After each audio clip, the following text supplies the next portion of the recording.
Okay sir, live streaming start हो गया। आप सेशन स्टार्ट। ओके।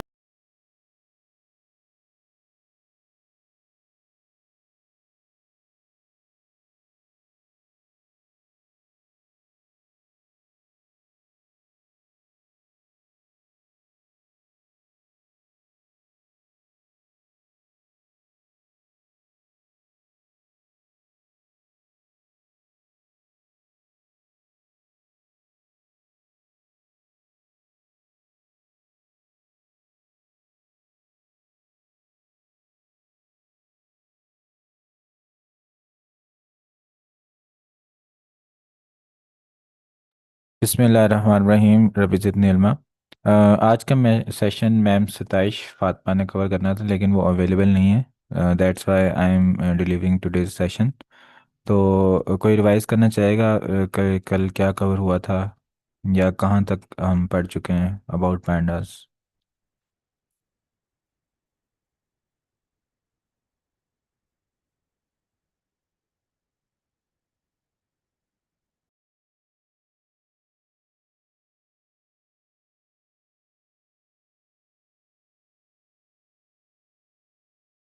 ओके। सो हम स्टार्ट करते हैं फ्रॉम डाटा फ्रेम्स। और उसके अलावा हमारे पास साइंटिफिक पाइथन का कुछ मटेरियल रहता था, वो मैं कवर कर दूंगा आज के सेशन में। तो बल्कि इसको कल जो हमने कवर किया इसको देख लेते हैं कि क्या चीज़ है। तो पैंडास बेसिकली हमारे पास जो लाइब्रेरी होती है, this is for data analysis. इसके अंदर हम डाटा को टू फॉर्म्स में सेव कर सकते हैं, सीरीज़ की फॉर्म में और डाटा फ्रेम्स की फॉर्म में। सीरीज़ में बेसिकली एक सिंगल कॉलम डाटा होता है, ठीक है। और जब हम डिफरेंट कॉलम्स ले लेते हैं, then we store data in form of data frames. Prerequisite इसके ये हैं कि आपको कोई प्रोग्रामिंग लैंग्वेज आती हो। पाइथन में पाइथन की लाइब्रेरी है तो पाइथन इज़ बेटर, और मैथ्स आपको आती हो फॉर डिफरेंट ऑपरेशंस। सो हम सबसे पहले पांडा को इंपोर्ट करते हैं, और ये इसका एल आई यूज़ होता है पीडी। यहाँ पर हमारे पास डिक्शनरी डिक्लेयर्ड है, सिंपल पाइथन की जो डिक्शनरी होती है जिसके अंदर कार्स हैं, और कार्स की हमें डिफरेंट कंपनीज या डिफरेंट टाइप्स बताई गई हैं। और साथ में हमारे पास पासिंग्स हैं, जिनके अंदर डिफरेंट वैल्यूज़ हैं। तो जब हम इसको पांडास के डाटा फ्रेम में चेंज करते हैं तो हमारे पास क्या होता है, जस्ट अ सेकंड मैं इसको रन कर लेता हूँ। तो हमारे पास ये डिफरेंट वैल्यूज़ इनके साथ अटैच हो जाती हैं, यानी हमारा कार्स का एक कॉलम बन जाएगा, एक पासिंग्स का कॉलम बन जाएगा, BMW के साथ 3, वॉल्वो के साथ 7 और फोर्ड के साथ 2 अटैच हो जाएगा। तो इस तरह से हमारा डाटा फ्रेम होता है जिसके अंदर कॉलम्स की फॉर्म में हम डाटा स्टोर करते हैं। सो जैसे यहाँ पे हम देख सकते हैं। अच्छा, अब यहाँ पे कवर किया गया कि प्राइमरी डाटा स्ट्रक्चर्स हमारे पास पांडास में एक सीरीज़ है, और दूसरा हमारे पास है डाटा फ्रेम। जो सीरीज़ होता है ये कॉलम, उसमें सिंगल कॉलम होगा। अगर मैं यहाँ पे सिर्फ कार्स ले लूँ, ठीक है, और ये मैं डाटा फ्रेम नहीं बनाऊँ और सिर्फ कार्स को शो करूँ, तो ये मेरे पास एक सीरीज़ की फॉर्म में शो होगा। जबकि अब मैंने यहाँ पे दो कॉलम्स ऐड कर दिए हैं तो ये डाटा फ्रेम बन चुका है। अ, उसके अलावा हमारे पास जो डाटा फ्रेम्स होते हैं, उसमें मल्टी डायमेंशनल टेबल्स होते हैं। और उनके अंदर मल्टी डायमेंशनल टेबल्स होने की वजह से जो लोग एसक्यूएल से वाकिफ़ हैं, तो इसके अंदर हम एसक्यूएल के ऑपरेशंस भी परफॉर्म कर सकते हैं। जैसे उसके अंदर जॉइन के ऑपरेशंस होते हैं, रिलेशनल डेटाबेस की डिफरेंट टेक्निक्स होती हैं, वो हम पांडास में भी अप्लाई कर सकते हैं। सो यहाँ पर हमने एक सिंपल अरे ली, उसको सीरीज़ फंक्शन में पास किया, तो ये हमारे पास एक सीरीज़ जनरेट हो जाएगी। ठीक है, इसको हम रन करके देखते हैं तो हमारे पास ये एक सीरीज़ जनरेट हो चुकी है। तो ये हमारे पास इंडाइसेस हैं 0 से लेके 5 तक, जितने भी हमारे पास नंबर थे, और ये हमारे पास वैल्यूज़ हैं। और अगर हम इसकी टाइप देखते हैं तो हमारे पास इंट 64 आ रहा है, जो हमारी डाटा की टाइप है कि इसमें डाटा किस टाइप का है। और अगर हम एस डॉट वैल्यूज़ यूज़ करते हैं तो हमारे पास तमाम वैल्यूज़ शो हो जाती हैं। एस डॉट इंडेक्स शो लिखेंगे तो हमारे पास इंडेक्स की रेंज आ जाएगी कि हमारे इंडेक्स कहाँ से शुरू हो रहा है और कहाँ तक जा रहा है और कौन से स्टेप्स में हमारे इंडेक्स मूव कर रहे हैं। So these are different functions. अच्छा, अब यहाँ पर अगर देखें तो हमारे पास सिंपल डाटा है, इसका कोई कॉलम नेम नहीं है। तो जब कोई भी डाटा होता है, रॉ डाटा, उसके साथ अगर हम कोई लेबल अटैच कर देते हैं तो वो इन्फॉर्मेशन में कन्वर्ट हो जाता है। अभी ये जो डाटा है, this is useless, this is just raw data, इसकी कोई फ़ायदा नहीं है। तो इसको इन्फॉर्मेशन में चेंज करने के लिए जब हम इसके ऊपर एक लेबल लगा देंगे, कॉलम नेम लगा देंगे, तो ये यूज़फुल डाटा बन जाएगा जो कि इन्फॉर्मेशन कहलाता है। तो इसी तरह हमने यहाँ पर क्या किया, S dot name is equal two numbers, लेकिन अब ये नंबर्स से भी कोई इन्फॉर्मेशन नहीं बनी। यहाँ पर अगर फॉर एग्जांपल हम सेल्स कहते हैं या हम कहते हैं नंबर ऑफ एम्प्लॉयज़, तो ये इन्फॉर्मेशन बन जाती है। नंबर्स फिर भी कोई इन्फॉर्मेशन नहीं है। ठीक है। तो अब नंबर्स का लेवल आ गया, लेकिन this is still not a useful information. उसके अलावा हमारे पास डिफरेंट लेबल्स हम यूज़ कर सकते हैं। अच्छा, अब लेबल्स अगर स्पेसिफाई नहीं हैं तो वैल्यूज़ जो होती हैं वो अपने इंडेक्स नंबर के लिहाज से लेबल हो जाती हैं। जैसे हमने ऊपर देखा कि 10 जीरो से है, 21 से, लेकिन हम इनको भी लेबल्स की जगह भी इन इंडाइसिस की जगह भी डिफरेंट लेबल्स इस्तेमाल कर सकते हैं। तो अब जैसे हम नॉर्मल पाइथन में अरे इंडेक्सिंग करते हैं, इसी तरह यहाँ पर है कि हम एस ऑफ ज़ीरो कॉल करेंगे तो हमारे पास फर्स्ट वैल्यू आ जाएगी। इस तरह हम रेंज पास करेंगे तो हमारे पास ज़ीरो और वन दो वैल्यूज़ आ जाएंगी, because it goes one behind the given value. उसके बाद हमारे पास अगर हमने लेबल्स फर्दर क्रिएट करने हैं, ठीक है, तो हमारे पास जो हमारी सीरीज़ का नेम था उसको हमने कैलोरीज दे दिया। अब इसको हम प्रिंट करेंगे तो यहाँ पर हमारे पास नंबर्स की जगह जहाँ पहले नंबर्स लिखा था ये कैलोरीज आ गया। No this is converted into useful information, कि ये कोई कैलोरीज है, लेकिन फिर भी ये इतनी यूजफुल इंफॉर्मेशन नहीं है। इसके साथ अगर हम लिखें कि ये कौन से फूड आइटम की कैलोरीज हैं तो ये फिर एक यूजफुल इंफॉर्मेशन बन जाएगी। अभी भी इस इंफॉर्मेशन से हम कुछ हासिल नहीं कर पा रहे। तो इसलिए हम यहाँ पर जो इंडाइसिस हैं, जब इनके साथ फ्रूट के नेम्स अटैच कर देते हैं तो हमें पता चलता है ओके एप्पल के लिए इतनी कैलोरीज हैं, बनाना में इतनी हैं, चेरी में इतनी है।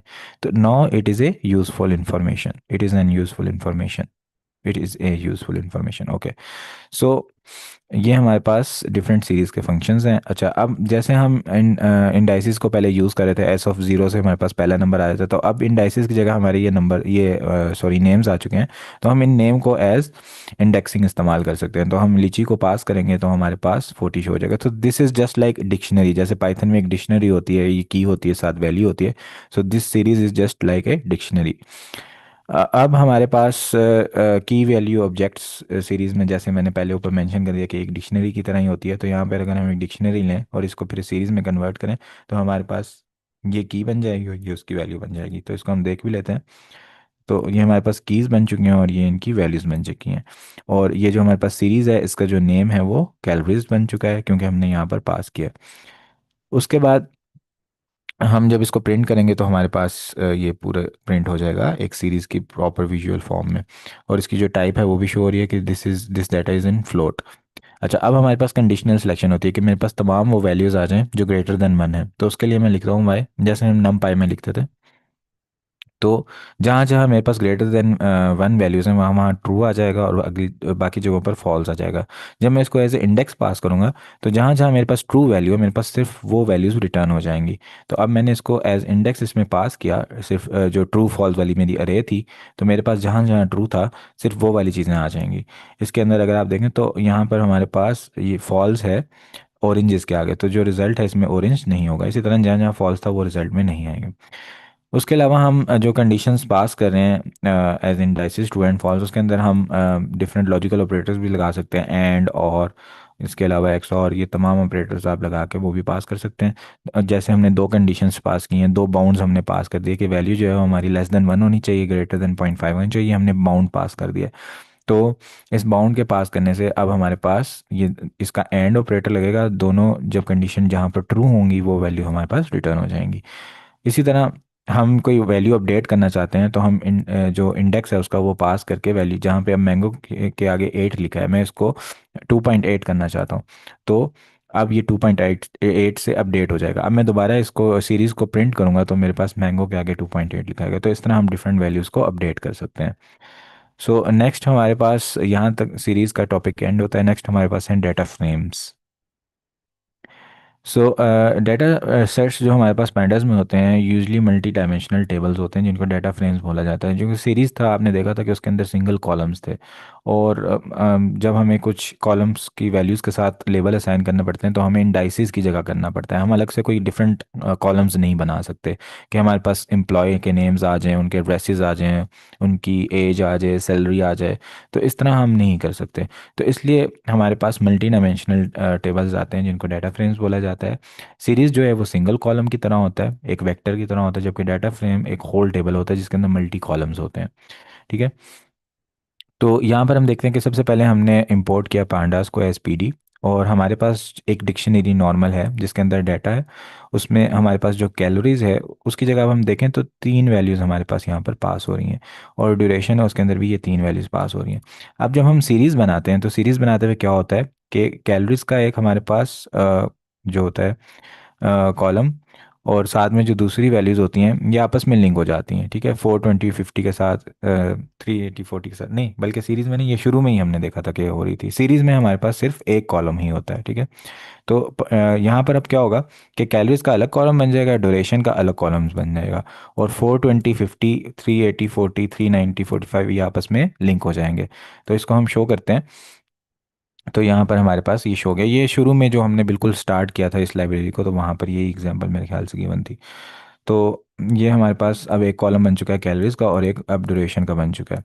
तो डाटा फ्रेम क्या होता है, ये टू डायमेंशनल डाटा स्ट्रक्चर है। जैसे टू डायमेंशनल अरे हमारे पास होती है, अरे में भी हमारे पास क्या होता है, रोज़ होती हैं और कॉलम्स होते हैं।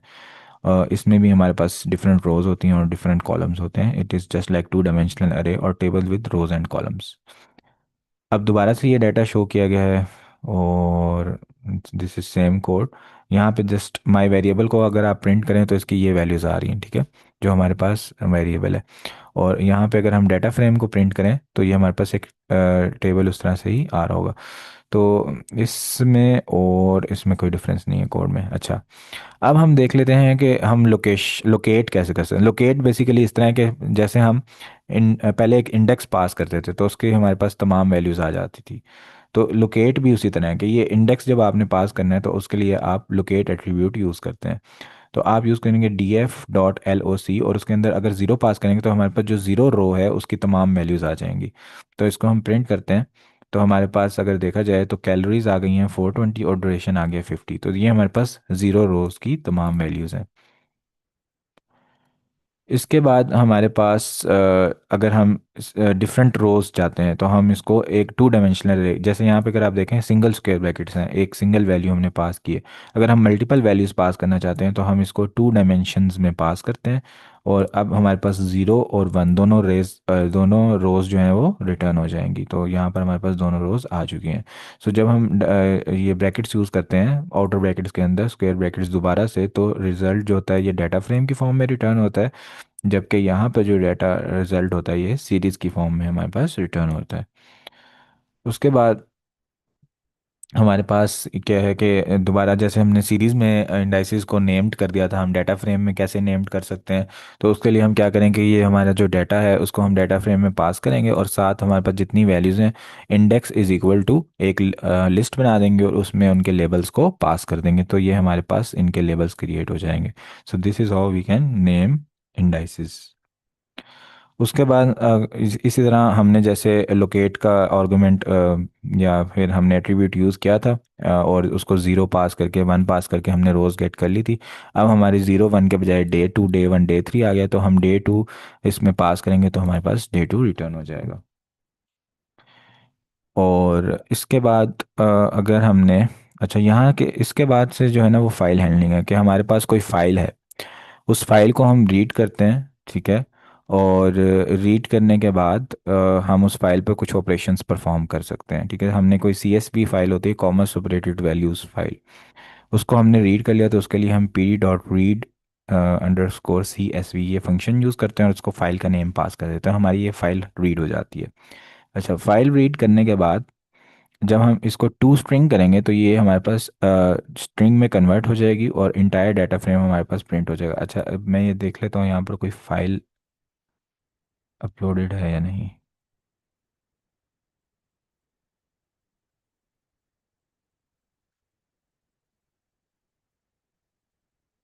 ओके, सो फाइल यहाँ पर कोई नहीं है अवेलेबल, तो ये हमारा कोड अभी रन नहीं करेगा, ये एरर देगा। ठीक है। तो लेकिन आप कोड इसको समझ लें कि अगर हमारे पास for example data dot C S V file है तो यहाँ पर वो हम प्लेस करेंगे जो हमारा करंट फोल्डर होगा। अगर हम लोकल इन्वायरमेंट में हैं तो हम लोकल इन्वायरमेंट के करंट फोल्डर में उस फाइल को यूज़ कर रहे होंगे।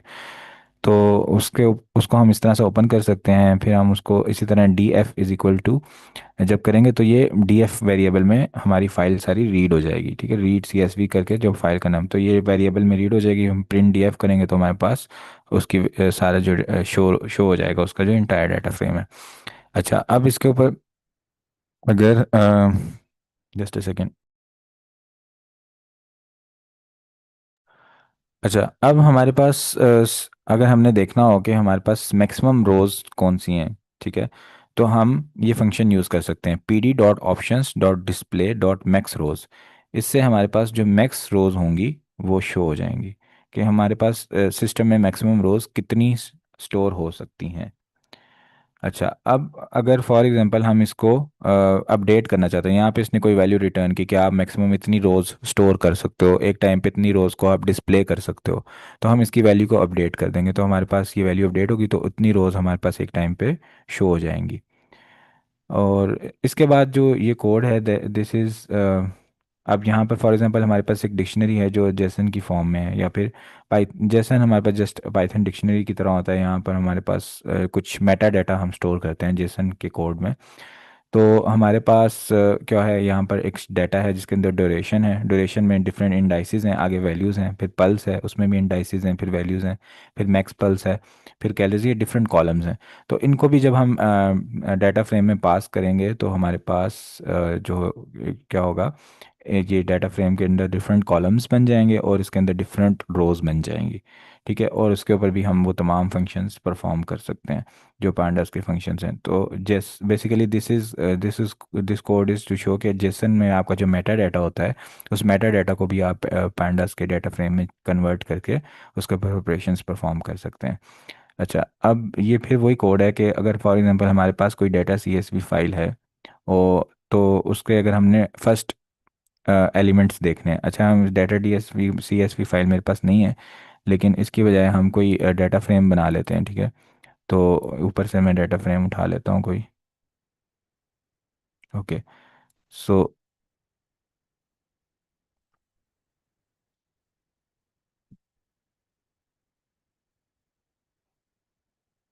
अच्छा, फॉर एग्जांपल हमारे पास ये डाटा है, ठीक है, और इसके अंदर हमारे पास हमने इसका डाटा फ्रेम बना लिया और इसको ये इंडेक्सेस दे दिए। तो प्रिंट डी एफ ऐड करूँगा तो मेरे पास बाय डिफ़ॉल्ट 5 वैल्यूज़ रिटर्न होती हैं जो टॉप सबसे पहली डाटा की इनिशियल 5 वैल्यूज़ होती हैं। ठीक है, तो यहाँ पर तो हमारे पास 3 ही वैल्यूज़ हैं। तो इन वैल्यूज़ को मैं इंक्रीज़ कर देता हूँ just for the sake of understanding.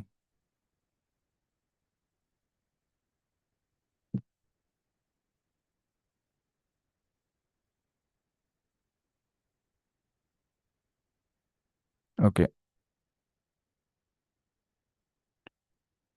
5 6 7 8 9। सो ये हमारे पास वैल्यूज़ मैंने अपडेट कर दिया। अब हम देखते हैं कि डी एफ डॉट हेड से क्या होगा। तो अच्छा, डाटा फ्रेम के इसके इंडेक्स हमने कम पास किए हैं, हम इसको नहीं पास करते इंडेक्स को। अच्छा, तो अब देखें तो हमारे पास जो ओरिजिनल डीएफ अगर हम देखते हैं तो हमारे पास जो ओरिजिनल डाटा फ्रेम है ये कंप्लीट है। लेकिन हम जब डॉट हेड का फंक्शन यूज़ करेंगे तो हमारे पास जो शुरू की 5 रोज़ होंगी वो शो हो जाएंगी, 0 से लेकर 4 तक पहली 5 रोज़ हमारे पास शो हो रही हैं। अब कोई हम स्पेसिफिक देखना चाहते हैं कि पहली 3 रोज़ शो हो रहे हैं तो हम इसके अंदर 3 पास करेंगे तो हमारे पास 0 1 और 2 3 जो रोज़ हैं उनका डाटा हमारे पास शो हो जाएगा। सो इस तरह हम हेड को यूज़ कर सकते हैं। इसी तरह हमारे पास टेल है, अगर हम टेल को यूज़ करेंगे तो हमारे पास जो लास्ट 5 कॉलम्स हैं वो शो हो जाएंगे। अगर मैं चाहता हूँ लास्ट 2 शो हो जाएं तो मेरे पास लास्ट 2 कॉलम्स शो हो जाएंगे। अच्छा, उसके बाद हमारे पास अगर हमने इन्फॉर्मेशन देखनी हो डाटा से रिलेटेड तो यहाँ पर हमारे पास सारी इन्फॉर्मेशन आ जाती है कि हमारे पास डाटा में कॉलम्स कितने हैं, एंट्रीज कितनी हैं, ठीक है, उसके अंदर नल वैल्यूज़ कितनी है। अब यहाँ पे हमारे पास आ रहा है कि जो हमारा कॉलम है कैलोरीज का, ठीक है, इसके अंदर हमारे पास टोटल 9 नॉन नल वैल्यूज़ हैं और टोटल वैल्यूज़ हैं इसके अंदर 9। इससे हमें पता चल जाता है कि हमारे डाटा में नल वैल्यूज़ कितनी है। जैसे अब रेंज हमारे पास है 9 एंट्रीज़ की, कि हमारे पास टोटल 9 एंट्रीज चल रही हैं, 9 रोज चल रही हैं। यहाँ पे लिखा हुआ है नॉन नल्स कितनी है। अगर यहाँ पे फॉर एग्जांपल 7 नॉन नल लिखा होता तो मैं मुझे समझ आ जाता कि कैलोरीज के अंदर 2 नल वैल्यूज़ हैं। तो इस तरह से हम नल वैल्यूज़ को देख सकते हैं। How many non null values there are present in each column, ये हमें इंफॉर्मेशन फंक्शन बता रहा होता है। In our data set it seems like there are 164 और 169 नॉन वैल्यूज़ इन कैलोरीज। अच्छा, ये मैडम ने मेरे साथ शेयर नहीं की data dot C S V file. तो अगर आप उसको रीड करेंगे तो आपके पास उसकी डिटेल शो हो रही होंगी। तो उसमें अगर फॉर एग्जांपल लिखा हुआ है कि 164 नॉन नन वैल्यूज़ हैं और टोटल 169 वैल्यूज़ थी, तो इसका मतलब जो हमारे पास 5 रोज़ हैं उनके अंदर नल वैल्यूज़ आ रही हैं। तो यही मैंने आपको इस डाटा फ्रेम से यही कॉन्सेप्ट बता दिया कि हमारे पास अगर फॉर एग्जांपल यहाँ पे 7 लिखा होता और टोटल 9 होती तो हम कहते कि 2 नल वैल्यूज़ हैं हमारे पास। एम्प्टी वैल्यूज़ और NaN values can be banned when analyse data. जब हम कोई मॉडल ट्रेन कर रहे होते हैं, कोई भी फंक्शंस हम परफॉर्म कर रहे होते हैं, नल वैल्यूज़ ठीक नहीं होती। तो removing rows with empty values हम क्या, हाँ, 2-3 तरीके होते हैं उनसे हैंडल करने के लिए। या तो वो रोज़ हैं जिनके अंदर नल वैल्यूज़ प्रेजेंट हैं, हम उन रोज़ को ही डिलीट कर देते हैं। This is a step towards what is called cleaning data. इसको डाटा क्लीनिंग बोलते हैं। जो जहाँ पर नल वैल्यूज़ हैं उसको बोलते हैं दैट इज़ मिसिंग डाटा। और फिर जब हम उस मिसिंग डाटा को ठीक कर रहे हैं तो उसको बोलते हैं डाटा क्लीनिंग। अच्छा, अब डाटा क्लीनिंग जब हम कर रहे होते हैं नल वैल्यूज़ के लिए, तो उसके और भी तरीक़ेकार होते हैं। हम फॉर एग्जांपल हमारे पास जो कंप्लीट डाटा है, यहाँ पे लिखा हुआ है नेक्स्ट चैप्टर बस there is no more data, okay. So हमारे पास जो डाटा है उसके अंदर नल वैल्यूज़ हैं, उसको हैंडल करने के क्या क्या मेथड हैं। एक तो ये है कि जिन रोज़ के अंदर वो नल वैल्यूज़ प्रेजेंट हैं आप उन रोज़ को ही उड़ा दें, उनको डिलीट मारें। दूसरा होता है कि टॉप डाउन अप्रोच से आप मीन कैलकुलेट करना शुरू कर दें, यानी आप ऊपर से नीचे की तरफ आ रहे हैं, ठीक है।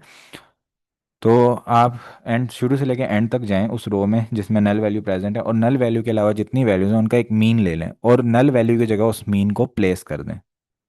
तो जो मीन होगा हमारा वो नल वैल्यूज की जगह फिल होता जाएगा। इसके अलावा टॉप डाउन फिलिंग होती है कि आप ऊपर से नीचे की तरफ आना शुरू करें और ऊपर से नीचे आते हुए जो जो आपको नल वैल्यूज़ मिलती जा रही हैं, तो जो ऊपर वाली रो में वैल्यू थी वही आप नल में डाल दें। यानी एक वैल्यू थी नल, उसके ऊपर से आप आना शुरू हुए, तो ऊपर उसके वैल्यू थी फॉर एग्जांपल 5, तो आप नल की जगह भी 5 डाल दें और इस तरह नीचे मूव करते जाएं। जैसे जैसे नल आता जाए उसके ऊपर वाली वैल्यू नल की जगह डालते जाएं। फिर एक होती है बॉटम अप्रोच, कि आप नीचे से ऊपर की तरफ मूव करते जाएं, जैसे ही आपको नल वैल्यू आती जाए नीचे वाली वैल्यू ऊपर डालते जाएं। फिर इसके अलावा मीडियन होता है कि आप वैल्यूज़ का मीडियन देख लें कहाँ पर है, और मीडियन देख के आप उसको नल की जगह फिल कर दें। तो ये डिफरेंट मेथड्स होते हैं।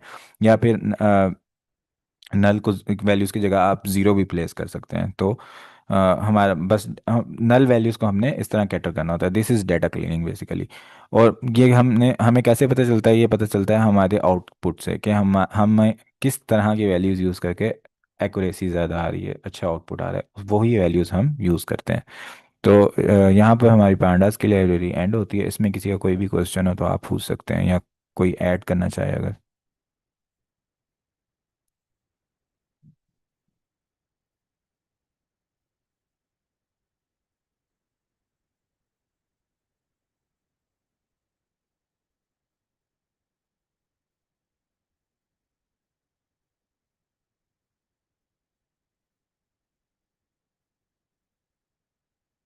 ओके, सो अब हमारा जो साइंटिफिक पाइथन का कुछ मटेरियल रहता था हम उसको देख लेते हैं। This was pandas. ये टॉपिक जो था ये मैम सताइश फातिमा का था, मैंने प्रिपेयर नहीं किया था लेकिन आई ट्राई टू डिलीवर। इसके अलावा अगर आपको कोई क्वेश्चन हो तो आप पूछ सकते हैं। अम, अब हम आते हैं साइंटिफिक पाइथन के ऊपर, जहाँ पर हमारे पास 2-3 टॉपिक्स रहते थे, इंटीग्रेशन और इंटीग्रेशन के अलावा ऑप्टिमाइजेशन और स्टैटिस्टिक्स। हम इन टॉपिक्स को कवर कर लेते हैं। सो इंटीग्रेशन बेसिकली क्या होता है कि हमारे पास कोई भी फंक्शन होता है, हम उसकी इंटीग्रेशन जब परफॉर्म करते हैं तो that is opposite of differentiation. इससे ज़्यादा मैं नहीं आसान अल्फाज में बता सकता कि इंटीग्रेशन से बेसिकली हम फंक्शन को क्या ही कर रहे होते हैं, because I am not sure about that. बस हम इंटीग्रेट कर रहे होते हैं, this is all I know. So for example हमारे पास एक फंक्शन है जो कि हम शो करते हैं, just a second. Okay, so हमारे पास एक फंक्शन है, this is how we show the integration sine, sine x d x. ये हमारे पास एक फंक्शन है। सो ये फंक्शन है हमारे पास साइन एक्स, ठीक है, and we are integrating it with respect to the variable d x. तो जब हम इसकी इंटीग्रेशन परफॉर्म करेंगे, तो अब ये तो सिंपल एक फंक्शन है, ठीक है। इसकी जगह कम्प्लेक्स फंक्शंस भी होते हैं, और इंटीग्रेशन की बाउंड्रीज भी होती हैं। लोअर बाउंड होता है और अपर बाउंड होता है। फॉर एग्जांपल हमारे पास लोअर बाउंड है 0 और अपर बाउंड हमारे पास है पाई/2, ठीक है। तो हमारे पास जो कॉस होता है उसका डेरिवेटिव होता है माइनस साइन, तो हमारे पास जो साइन की इंटीग्रेशन बनेगी वो बनेगी -cos x। ये हमारे पास साइन की इंटीग्रेशन बनती है। और फिर हम क्या करेंगे, जो लोअर बाउंड होगा वो इसमें पुट करेंगे cos 0, और फिर cos π/2 पुट करेंगे, और जो हमारे पास वैल्यूज़ होंगी, ठीक है, उनका हम डिफरेंस लेंगे तो हमारे पास इसका रिजल्ट आ जाएगा। So this is how we solve integration. अच्छा, अब हमारे पास फॉर एग्जांपल एक कम्प्लेक्स फंक्शन है जिसको हम बाय हैंड सॉल्व नहीं कर सकते। तो उसके लिए साई पाई का फंक्शन होता है इंटीग्रेशन का, जिसको कॉड कहते हैं, ठीक है। तो उसके लिए हम यूज़ करते हैं साई पाई का इंटीग्रेट मॉड्यूल। तो हम कहते हैं इंपोर्ट, हमने इंपोर्ट करना है कॉर्ड, लेकिन कहाँ से, from SciPy dot integrate import quad. तो ये हमारे पास बेसिकली फंक्शन है जो यूज़ होता है इंटीग्रेशन के लिए। अच्छा, अब जो हमारे पास, अच्छा ये अब रन टाइम कनेक्ट हो रहा है, इस कनेक्ट हो जाए फिर हम देखते हैं। तो हमारे पास जो इंटीग्रेशन है, जब हमने इस फंक्शन को यूज़ करते हुए परफॉर्म करनी है, तो हमें इसको तीन चार चीज़ें नहीं, तीन चीज़ें प्रोवाइड करनी पड़ती हैं इस सिचुएशन में जहाँ पे हमारे पास सिंगल इंटीग्रेशन है। एक तो हमें ये फंक्शन प्रोवाइड करना पड़ता है, ये साइन एक्स जो लिखा हुआ है, ठीक है। और दूसरा हमें लोअर बाउंड इसका प्रोवाइड करना पड़ता है, और अपर बाउंड प्रोवाइड करना पड़ता है, और फिर हमारा इसका रिजल्ट आ जाता है। फिर हम इसको डिफरेंट वैल्यूज़ भी दे सकते हैं, और एक्स की डिफरेंट वैल्यूज़ के लिए कैलकुलेट कर सकते हैं। तो यहाँ पर तो हमारे पास जो है ना, एक्स की क्या वैल्यूज़ हैं, वही वैल्यूज़ हैं जो लोअर बाउंड और अपर बाउंड की वैल्यूज़ हैं। इनके लिहाज से हमने इस इंटीग्रेशन को सॉल्व करना है। तो हमारे पास जो फंक्शन होगा उसके अंदर हम पास करेंगे क्या चीज़, एक हम हमारा ये फंक्शन पास होगा, ठीक है, जो हमने इंटीग्रेशन जिसकी करनी है। दूसरा इसका लोअर बाउंड पास होगा, और तीसरा इसके अंदर पास होगा पाई/2। अच्छा, पाई जो होता है ये डिफाइन नहीं है कांस्टेंट, तो इसका पाई को लेने के लिए हमारे पास दो तीन तरीके हैं। एक ये तरीका कार है कि साईपाई का जो कांस्टेंट मॉड्यूल है हम वहाँ से ले लें, ठीक है। फ्रॉम साईपाई डॉट कॉन्स्टेंट्स इम्पोर्ट पाई, इस तरह भी ले सकते हैं। या फिर हमारे पास मैथ का मॉड्यूल होता है, हम मैथ को इंपोर्ट कर सकते हैं, ठीक है। तो हमने मैथ को इंपोर्ट किया, और यहाँ पर हमने कर दिया मैथ डॉट पाई, तो हमारे पास जो पाई की वैल्यू होगी वो आ जाएगी। या फिर हम मैनुअली भी पाई की वैल्यू लिख सकते हैं, ठीक है। तो ये हमारे पास फंक्शन। अच्छा, अब ये जो एफ हमने इसको पास किया है बेसिकली साइन एक्स, ये हमने डिफाइन करना है, ठीक है, इसको पास करने से पहले। तो इसको डिफाइन करते हैं हम, हमारे पास फंक्शन है एफ ऑफ एक्स है फॉर एग्जांपल, कि इसको एक्स आएगा, और ये फंक्शन क्या करेगा, ये फंक्शन हमें रिटर्न कर देगा साइन ऑफ एक्स। यानी जो भी वेरिएबल आएगा इसको, ये उसका साइन रिटर्न कर देगा। ये फंक्शन है, बस सिंपल सा। अब साइन के लिए भी हम मैथ डॉट साइन यूज़ कर सकते हैं, ठीक है। तो ये हमारा फंक्शन डिफाइन हो गया। हमने बस जो भी यहाँ पे चीज़ लिखी होगी, जो भी फंक्शन लिखा होगा, उसको पहले डिफाइन कर लेना है। अब डिफाइन करने के बाद हम इसको कॉर्ड में पास कर देंगे, और इसकी जो लोअर बाउंड है वो पास कर देंगे, और जो अपर बाउंड है वो पास कर देंगे। अब इस कॉर्ड के फंक्शन से हमारे पास दो चीज़ें रिटर्न होंगी। अच्छा, अब दो चीज़ें क्या रिटर्न होंगी ये देखते हैं। हम इसको एक रिजल्ट वेरिएबल में स्टोर कर लेते हैं, और हम प्रिंट कर लेते हैं रिजल्ट को। हमारे पास एक तो जो पहली वैल्यू है, basically this is result of this integration, कि जब हमारे पास लोअर बाउंड साइन का जो आया -cos x, फिर उसके अंदर lower bound upper bound put किया, तो हमारे पास 1 आंसर आता है, ठीक है। 0.999 इज बेसिकली 1। और ये जो हमारे पास होता है दिस इज एरर, कि ये जो इसने कैलकुलेशन की है, अभी देखें यहाँ पे ये 1 आंसर आना चाहिए, लेकिन इसने 0.999 लिखा है। तो ये साथ में बता रहा है कि एरर इसमें कितना है। So error is 1.11, 10⁻⁻14। So error is very less, ठीक है। तो हम बेसिकली अपना जो रिज़ल्ट है इसको फिर दो वैल्यूज़ में स्टोर कर लेते हैं, कि एक को मैं बोल देता हूँ रिज़ल्ट, कि ये हमारा रिज़ल्ट है, और दूसरे को हम बोल देते हैं एरर, कि ये हमारा एरर है। तो हम रिज़ल्ट प्रिंट करेंगे, तो ये हमारा जो वैल्यू है, this is result of this integration. तो इस तरह हम साइपाई से इंटीग्रेशन परफॉर्म कर सकते हैं। ये सिंपल सा एक फंक्शन था। अगर आपके पास बहुत ज़्यादा कॉम्प्लेक्स फंक्शन हो तो आप उसको भी यूज़ कर सकते हैं। अच्छा, यहाँ तक किसी का कोई क्वेश्चन हो या कंफ्यूजन हो तो आप पूछ लें। आज काफ़ी खामोशी है सेशन में।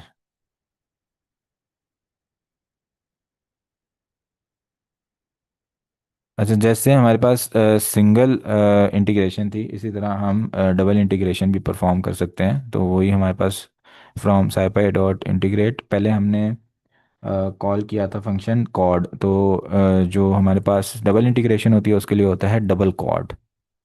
ठीक है, जो डबल कॉड का फंक्शन होगा उसके अंदर फिर दो चीज़ें आ जाएंगी, ये डबल इंटीग्रेशन के लिए होता है। ठीक है, तो फॉर एग्जांपल हमारे पास एक फंक्शन है x square plus y square, और इसकी हमने इंटीग्रेशन परफॉर्म करनी है। तो हमारे पास जो लोअर बाउंड है, फॉर एग्जांपल जो हमारे पास ये फंक्शन है इसका लोअर बाउंड है -5 से लेकर 5 तक, और ये जो हमारे पास फंक्शन है इसका लोअर बाउंड है -10 से लेकर 1 तक। तो डबल इंटीग्रेशन हो गई बेसिकली ये। तो हम क्या करेंगे, ये फंक्शन डिफाइन कर देंगे, ये फंक्शन पास कर देंगे इसको, और फिर lower bound upper bound integration, एक इंटीग्रेशन का पास कर देंगे, फिर लोअर बाउंड अपर बाउंड दूसरी इंटीग्रेशन का पास करें, टोटल 5 वैल्यूज इस फंक्शन में हम पास करेंगे। तो हमारा ये क्वेश्चन सॉल्व हो जाएगा। तो अब इसको हम सॉल्व करते हैं। सबसे पहले हम एक फंक्शन डिफाइन कर लेते हैं। अच्छा, अब ये जो फंक्शन है इसके अंदर बेसिकली दो वेरिएबल्स आ गए हैं, तो इसको दो ही वेरिएबल्स जाएंगे, एक्स और वाई। ठीक है, और ये रिटर्न में हम लिख देंगे जो भी ये फंक्शन कर रहा है। अब ये क्या कर रहा है, x square plus y square, तो हम लिख देते हैं x square plus y square. तो ये हमारा फंक्शन हो गया। अच्छा, अब हम क्या करते हैं कि ये जैसे हमने कॉर्ड को कॉल किया था इसी तरह हम डबल कॉर्ड को कॉल कर लेते हैं। ये हमने डबल कॉर्ड कॉल कर दिया। अच्छा, इसके अंदर हमने फंक्शन पास कर दिया जो हमने डिफाइन किया है, और हमारे पास जो वैल्यूज़ थी लोअर बाउंड की और अपर बाउंड की, पहली एक इंटीग्रेशन की वो पास कर दी, और जो हमारे पास दूसरी इंटीग्रेशन थी उसकी वैल्यूज़ भी हमने इसको पास कर दी। तो यहाँ भी हमारे पास दो वैल्यूज़ आएंगी, एक हमारे पास आएगा रिजल्ट और एक हमारे पास आएगा एरर। ओके, सो अब हम इसको रन करते हैं तो ये हमारे पास दो चीज़ें आती हैं। अब इस डबल इंटीग्रेशन का जो रिजल्ट है वो ये है, और ये इसका एरर है। एरर हमेशा जो होता है वो बहुत कम होता है इसमें। तो इस तरह से आप इसको भी दो वेरिएबल्स में जब करेंगे तो हमारे पास सेपरेट हो जाएंगी दोनों चीज़ें। ठीक है, इसको हम इस तरह से शो कर सकते हैं कि आप कर दें प्रिंट, और यहाँ पे आप फॉर्मेटिंग यूज़ कर लें, फॉर्मेटेड स्ट्रिंग यूज़ करते हुए आप बोलें रिजल्ट, और साथ में एरर, और यहाँ पे आप पास कर दें एरर, और यहाँ पे आप पास कर दें रिजल्ट। तो हमारे पास ये शो हो जाएगा कि हमारे पास रिजल्ट क्या है और एरर कितना है। सो इस तरह से इंटीग्रेशन होती है। इसके बाद हमारे पास जो नेक्स्ट टॉपिक है that is about optimisation. So हमारे पास एक फंक्शन है, फॉर एग्जांपल। सर, जी मैम। अच्छा ये इंटीग्रेशन हमारे पास ट्रिपल भी होती है जिसमें हम वॉल्यूम को देखते हैं, लाइक हमारे पास डी एक्स होता है, डी वाई होता है और डी जी होता है, तो उसके लिए भी यही सेम प्रोसीजर फॉलो करेंगे। हाँ, उसके लिए फिर हो जाएगा एन कॉर्ड। आप एन, ये जैसे हमारे पास था कॉर्ड, फिर आया डबल कॉर्ड, फिर डबल कॉर्ड के बाद हमारे पास है एन कॉर्ड। एन कॉर्ड में फिर आप क्या करेंगे, लिस्ट ऑफ पैरामीटर्स पास कर देंगे, तो उससे वो भी फिर सॉल्व हो जाएगा। Okay sir. ओके। अच्छा, अब हमारे पास नेक्स्ट फंक्शन है, जो कोई भी हम फंक्शन लेते हैं रैंडम, जिसको हमने मिनिमाइज करना है। मिनिमाइज का मतलब क्या होता है कि हमने उसकी मिनिमम वैल्यू निकाली है जिससे वो फंक्शन सॉल्व होता हो। अच्छा, फॉर एग्जांपल हमारे पास ये एक एक्सप्रेशन है ए स्केयर प्लस बी स्केयर, तो साथ में हमारे पास इनिशियल कंडीशन में है ए इज इक्वल टू 200 और बी इज इक्वल टू 500। ठीक है, और हम कहते हैं कि इसको आपने मिनिमाइज करना है। ठीक है, फॉर एग्जांपल मैं कह देता हूँ इज इक्वल टू ज़ीरो, या फिर हमारे पास इज इक्वल टू ज़ीरो नहीं कुछ हो रहा है, तो ये कोई भी हमारे पास एक एक्सप्रेशन है जिसको हमने मिनिमाइज करना है। मिनिमाइज का मतलब ये होता है कि आपने ए और बी की मिनिमम वैल्यूज़ लेके आनी है।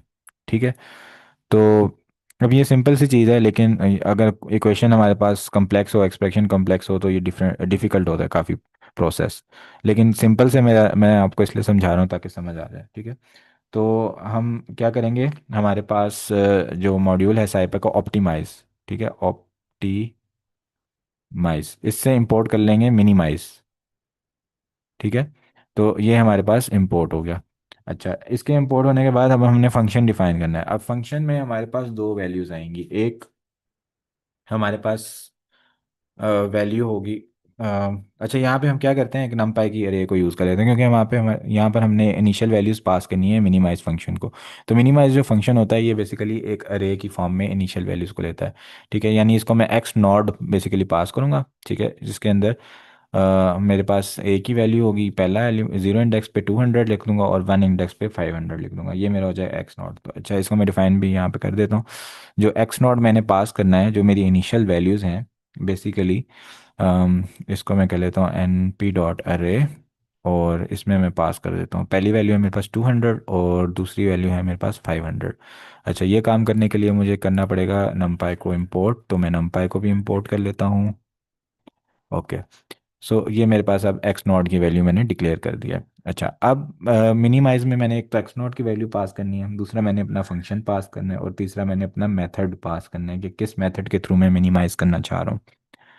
तो अब मैं फंक्शन डिफाइन कर लेता हूँ। फंक्शन मेरा क्या है, ए स्केयर प्लस बी स्केयर। अच्छा, अब ये वाली जो वैल्यू है मेरी, ये है ए और ये मेरी वैल्यू है बी। ठीक है, और लेकिन एक्स मेरे फंक्शन को पास हो रहा है। ठीक है, तो मैं अपना फंक्शन डिफाइन करता हूँ जिसको एक्स पास हो रहा है। ठीक है, लेकिन एक्स क्या है, एक ऐसी अरे है जिसके अंदर दो एलिमेंट हैं। पहले एलिमेंट पे पड़ा है ए, दूसरे पे पड़ा है बी। तो मैं ऐसे ही कर लेता हूँ, ए को कर लेता हूँ ए इज एक्स ऑफ ज़ीरो, और जो बी है उसको मैं कह देता हूँ this is x of one.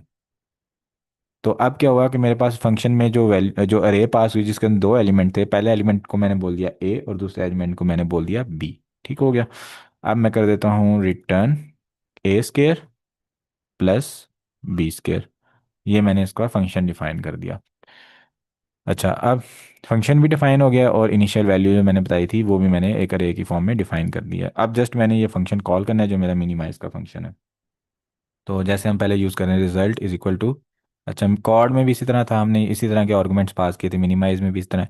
Cord में हमने पहले फंक्शन पास किया था, फिर हमने लोअर बाउंड और अपर बाउंड पास किया था। यहाँ पे लोअर बाउंड अपर बाउंड पास करने के बजाय हम क्या पास कर देते हैं, अपनी इनिशियल वैल्यू को पास कर देते हैं, और फिर हम इसको बताते हैं मेथड। ठीक है, मेथड हमारा क्या होगा इसको सॉल्व करने के लिए। तो एक हमारे पास होता है SLSQP, जिसको बोलते हैं serial least square problem, least square problem solution, इस तरह से ये बनता है। इस अच्छा, ये होता है क्या, अगर आप लोगों ने जानना होगा तो मैं थोड़ा सा एक्सप्लेन भी कर दूंगा। तो हम अभी इसको कॉल करेंगे तो ये फंक्शन हमारा मिनिमाइज कर देगा वैल्यूज़ को। ठीक है, तो अगर आप देखें इसका जो आउटपुट आया है, तो ऑप्टिमाइजेशन हमारी टर्मिनेटेड हो गई सक्सेसफुली, सक्सेस हमारी ट्रू है। इसका मतलब ये ठीक हो गया। स्टेटस ज़ीरो, स्टेटस के अंदर हमारे पास एरर कोड आता है। ज़ीरो का मतलब है कि कोई एरर नहीं है। फंक्शन ज़ीरो, अच्छा ये कह रहा है कि ए स्क्वेयर प्लस बी स्क्वेयर की जो मिनिमम वैल्यू आप ले सकते हैं वो आप ज़ीरो ले सकते हैं। ठीक है, ज़ीरो से कम वैल्यू लेना मुश्किल है, उसका कहना ये है। तो मिनिमम वैल्यू फंक्शन की उसने जो बताई वो बताई ज़ीरो। एक्स के अंदर वो कह रहा है कि ए की वैल्यू ज़ीरो और बी की वैल्यू भी ज़ीरो। अगर आप ए को भी ज़ीरो ले लें और बी को भी ज़ीरो ले लें, zero square plus zero square, तो ये हमारे पास फंक्शन की जो वैल्यू है इक्वल टू ज़ीरो, ये मिनिमम होगी, और ए और बी की वैल्यू इसमें ज़ीरो ज़ीरो होंगी। ये इसने मिनिमाइज कर दिया कि मिनिमम आप ये वैल्यूज़ यूज़ कर सकते हैं।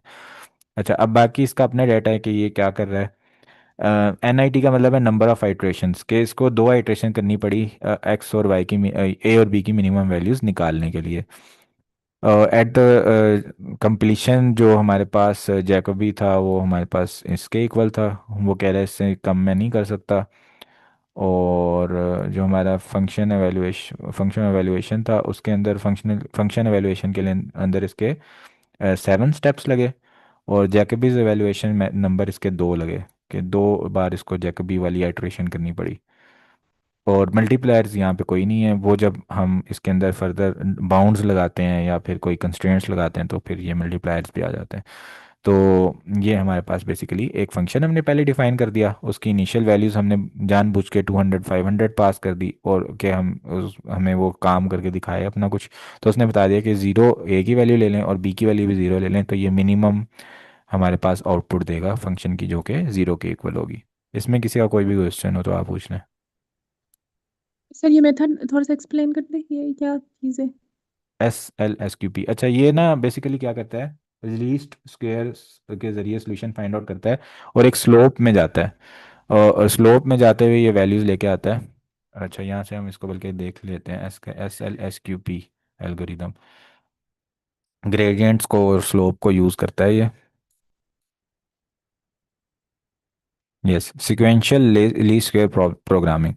तो ये क्या कहता है, gradient based optimisation algorithm design for solving non linear programming problems involving scalar objective function subject to equality inequality and bound constraints. अच्छा, ये तो इसने सिर्फ ये बता दिया कि ये ग्रेडियंट बेस्ड एक एल्गोरिदम है। करता क्या है ये अभी बता रहा है कि फॉर एग्जांपल हमारे पास क्वाड्रेटिक सब प्रॉब्लम है। ठीक है, तो ये क्या करेगा, नॉन लीनियर प्रॉब्लम को सीक्वेंस ऑफ क्वाड्रेटिक प्रॉब्लम सब प्रॉब्लम्स में डिवाइड करता जाएगा और उनको आइटरेटिव तरीके से सॉल्व करता जाएगा। लीस्ट स्क्वायर अप्रोक्सीमेशन में क्या करेगा कि हमारे पास जो स्क्वायर प्रोग्रामिंग होती है उसके बजाय ये इसमें क्या करता है कि लीस्ट स्क्वायर प्रॉब्लम को सॉल्व करता है, यानी प्रॉब्लम को लीस्ट स्क्वायर प्रॉब्लम में चेंज करके फिर सॉल्व करता है। और ये पता नहीं क्या चीज़ है, BFGS Newton method to iteratively approximate the Hessian of Lagrange function. ये हेसियन पता नहीं क्या चीज़ है, इसका मुझे आइडिया नहीं है।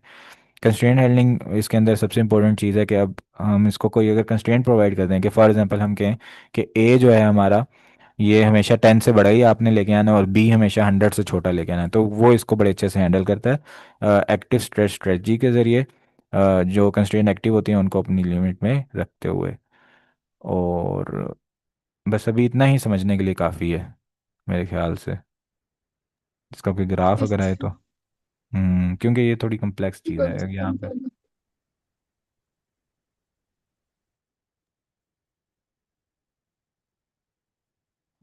ठीक हो गया। तो फर्दर फिर आप मतलब मैं थोड़ा सा आपको बेस बता दी कि ये क्या कर रहा होता है, ग्रेडियंट्स को यूज़ कर रहा होता है, जैकबीज फार्मूलाज को यूज़ कर रहा होता है और लीस्ट स्क्वेयर्स को यूज़ कर रहा होता है। बाकी फिर आप इस पे सर्च कर लें, this is a bit scientific thing. अच्छा, अब हमारे पास फॉर एग्जांपल कुछ कंस्ट्रेंट्स आ जाती हैं कि मैं कहता हूँ कि ये जो प्रॉब्लम थी मेरे पास, A² + B² ये सॉल्व हो, लेकिन जो A + B है ये 100 के इक्वल होना चाहिए। यानी ए और बी जो आप रिजल्ट निकाले, अभी तो आपने ज़ीरो ज़ीरो निकाल के दे दिया, लेकिन ज़ीरो प्लस ज़ीरो तो ज़ीरो के बराबर होता है। मैं चाहता हूँ ए और बी आप ऐसा निकाल के दो कि इन दोनों को प्लस करने से 100 आ जाए। ठीक है, ये मैंने एक कंस्ट्रेंट लगा दी, इसको कंस्ट्रेंट लगा दी, एक लिमिटेशन लगा दी इसको। ठीक है, तो कंस्ट्रेंट कोई भी अगर हमने इसको बतानी हो तो उसके लिए हम एक कंस्ट्रेंट की ना क्या करते हैं, लिस्ट बनाते हैं, लिस्ट ऑफ डिक्शनरीज बनाते हैं। और हर डिक्शनरी में हम इसको बताते हैं टाइप ऑफ कंस्ट्रेंट और साथ में फंक्शन ऑफ कंस्ट्रेंट, ये दो चीज़ें हम इसको बताते हैं। ठीक है, कि मैं किस टाइप की कंस्ट्रेंट पास कर रहा हूँ, इक्वालिटी है या इनइक्वालिटी है। अब जैसे यहाँ पे देखें, मैं इसको कह रहा हूँ A + B = 100, यानी ये एक इक्वालिटी कंस्ट्रेंट है, इक्वल वाली कंस्ट्रेंट है। तो टाइप में बताऊंगा इक्वालिटी और फंक्शन में मैं ये पास कर दूंगा A + B = 100। अच्छा, A + B = 100 रिटर्न करने के बजाय मैं 100 को भी इस साइड पे ले आऊँगा और मैं इसको फंक्शन से रिटर्न करूँगा A + B - 100। और ये जो इक्वालिटी का साइन है इसके लिए जस्ट मैं टाइप में लिख दूंगा इक्वालिटी, तो इसको पता चल जाएगा बेसिकली कि A + B = 100 मैं करना चाह रहा हूँ। तो इसके लिए अब हम देख लेते हैं कैसे होगा तमाम तरीकाकार। सबसे पहले हम एक फंक्शन डिफाइन कर लेते हैं, इसका नाम कर देते हैं कंस्ट्रेंट। ठीक है, इसके अंदर एक x की वैल्यू आएगी जैसे पहले आ रही थी। आपने क्या करना है, x का जो पहला वाला एलिमेंट है उसको a बना देना है, दूसरा वाला एलिमेंट है उसको आपने b बना देना है। कंस्ट्रेंट आपने क्या करनी है कि आपने A + B - 100, ये कंस्ट्रेंट है। ये हमने अब फंक्शन डिफाइन कर दिया जैसे मैंने आपको यहाँ पे एक्सप्लेन किया विजुअली। अच्छा, अब हमारे पास जो लिस्ट मैंने बताई कि हम लिस्ट डिफाइन करते हैं, तो हम ये लिस्ट अब डिफाइन कर लेते हैं यहाँ पर। और इसके अंदर हमारे पास डिक्शनरी, लिस्ट ऑफ डिक्शनरीज होती है। अब डिक्शनरी में पहली चीज़ होगी टाइप। ठीक है, कि हम टाइप क्या है इसके अंदर डिफाइन करें, तो टाइप में मैं पास कर दूंगा इक्वालिटी, कि ये जो मैं कंस्ट्रेंट अभी आपको पास करने लगा हूँ ये इक्वालिटी की कंस्ट्रेंट है। और जो कंस्ट्रेंट का फंक्शन है बेसिकली वो है हमारे पास, जो मैंने फंक्शन ऊपर डिफाइन किया इसका नाम पास कर दूंगा। जैसे मैंने ये फंक्शन जो डिफाइन किया हुआ है यहाँ पे मैं इसका नाम सिंपल पास कर दूंगा। तो ये मेरे पास एक डिक्शनरी बन चुकी है। अब और भी अगर मैंने कंस्ट्रेंट ऐड करनी है तो यहाँ पे मैं एक इस डिक्शनरी के बाद कोमा लगाऊंगा और एक और डिक्शनरी ऐड कर दूंगा। यहाँ पे मैं एक और कंस्ट्रेंट है, इस तरह डिफरेंट कंस्ट्रेंट्स मैं ऐड कर सकता हूँ। अच्छा, अब ये कंस्ट्रेंट मेरे पास हो गया डिफाइन। अब जो मेरा मिनिमाइज का फंक्शन था उसको मैं कॉल करता हूँ और उसको मेथड के बाद मैं कंस्ट्रेंट्स भी पास कर देता हूँ। तो मैं उसको कॉल करने के लिए यूज़ करता हूँ result is equal to minimise, और मिनिमाइज में फंक्शन पास कर दिया मैंने, एक्स नॉट की वैल्यू पास कर दी, ठीक है, जो मैंने ऊपर डिफाइन की हुई थी। मेथड मैंने पास कर दिया इसको SQSLP, नहीं, SLSQ, least square programming, SLSQP। और कंस्ट्रेंट्स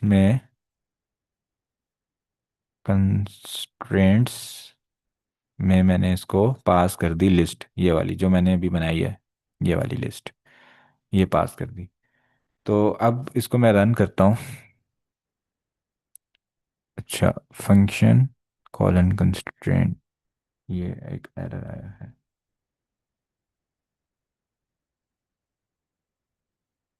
यहाँ पे कोमा आएगा।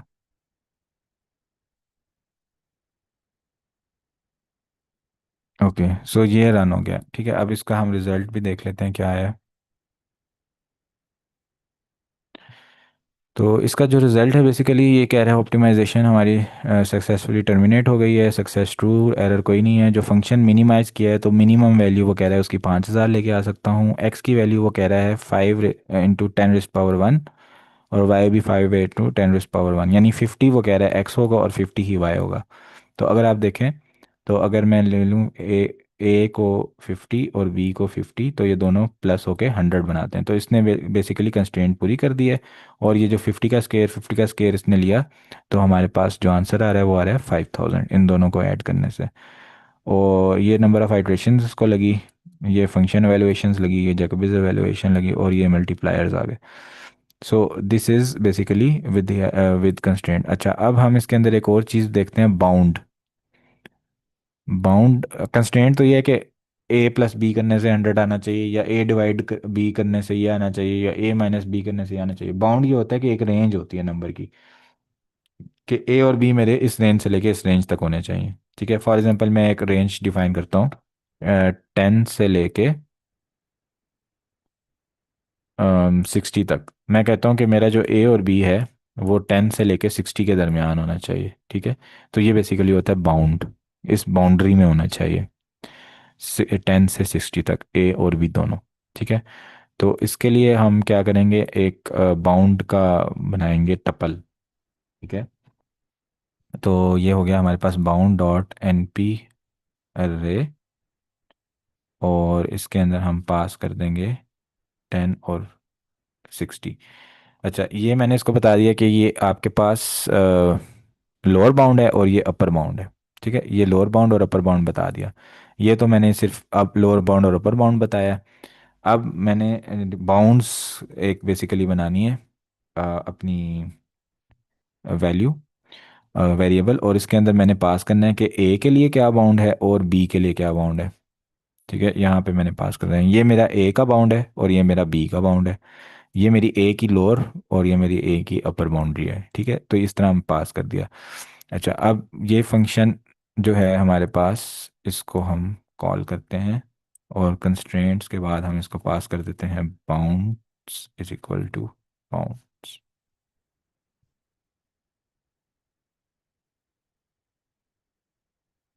तो अब इसने क्या किया, जो मैंने बाउंड्री बताई 10 और 60, उसमें ही ये ए और बी को लेके आ जाएगा। तो this is how the bounds और कंस्ट्रेंट्स हम अप्लाई कर सकते हैं अपने फंक्शंस पर, ठीक है। इसमें किसी का कोई क्वेश्चन तो नहीं है।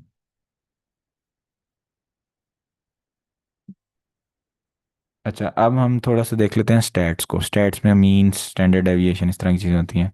तो फ्रॉम scipy डॉट स्टैट्स, अच्छा कोई डाटा है हमारे पास, फॉर एग्जांपल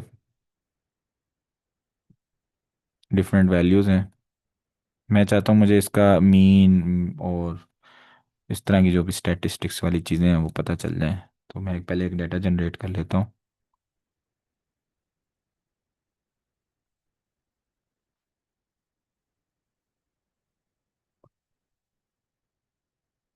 अच्छा, ये मेरे पास एक डाटा आ गया, ठीक है।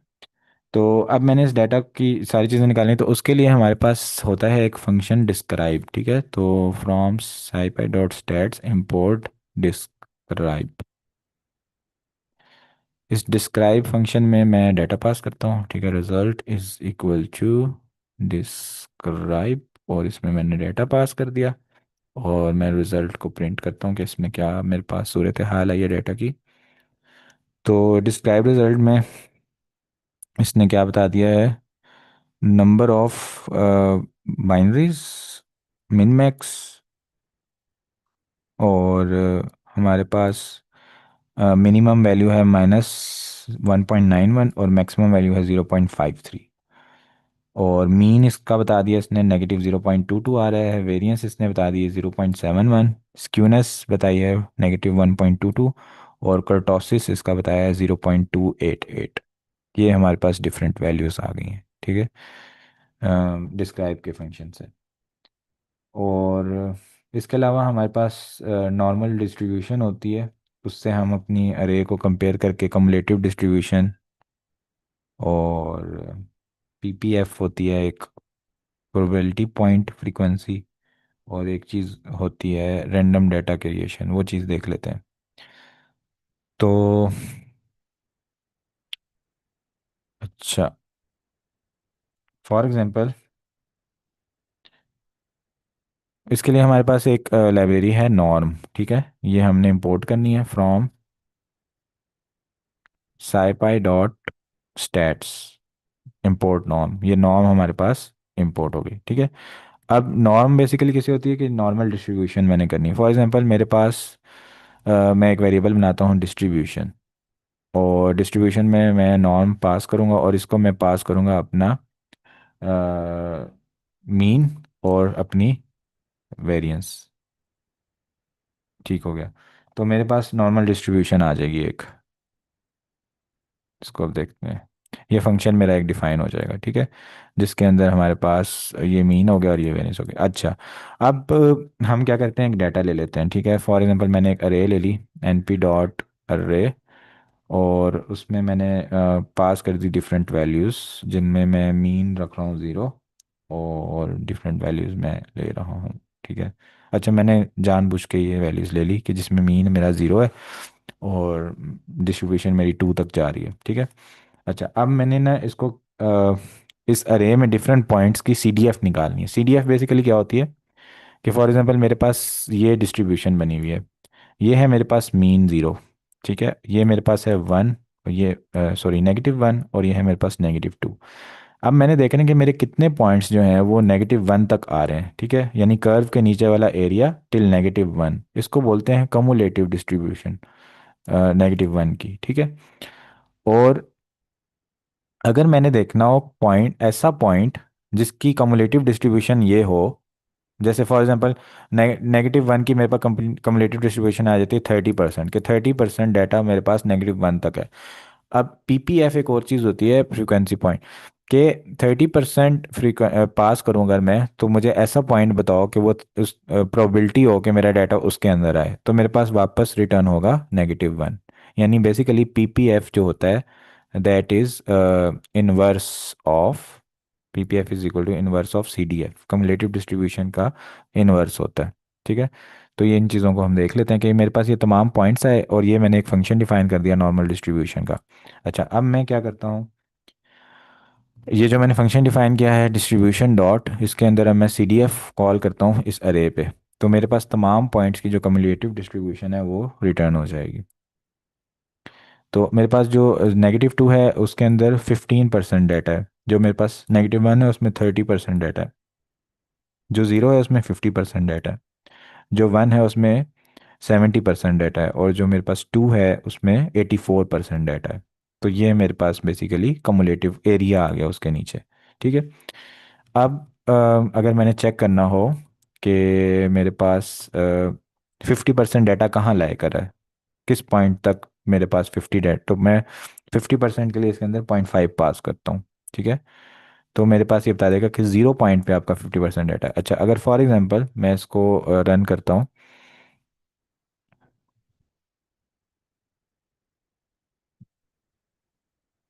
ओके, सो फॉर एग्जांपल मैं कहता हूँ, इससे पूछता हूँ कि मेरा इतना डाटा किस पॉइंट पे है, तो मुझे आंसर आना चाहिए -1, ठीक है। तो मैं इसको ये पास करता हूँ कि मुझे बताओ मेरा इतना डाटा किस पॉइंट पर है।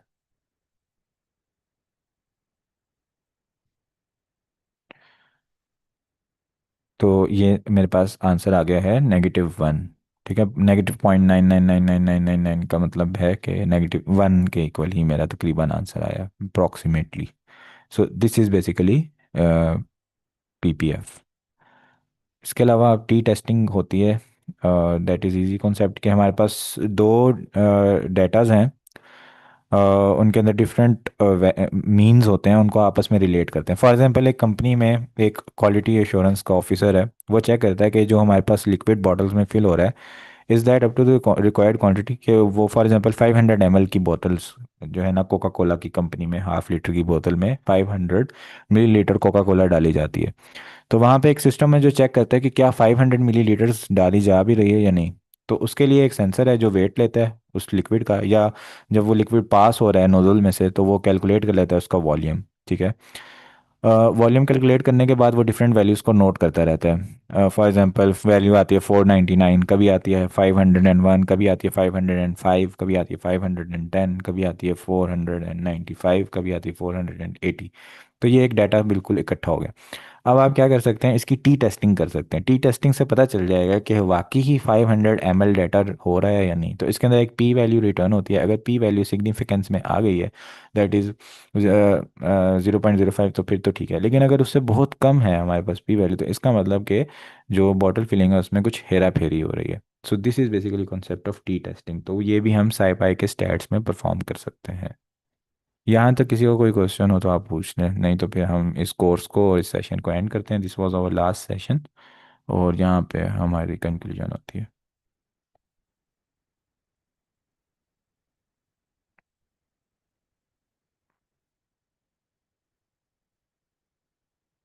समझ आ गई है सर, कोई सवाल नहीं है। जज़ाकल्लाह। Okay, thank you so much. So take care, session को एंड करता हूँ। अल्लाह हाफिज़।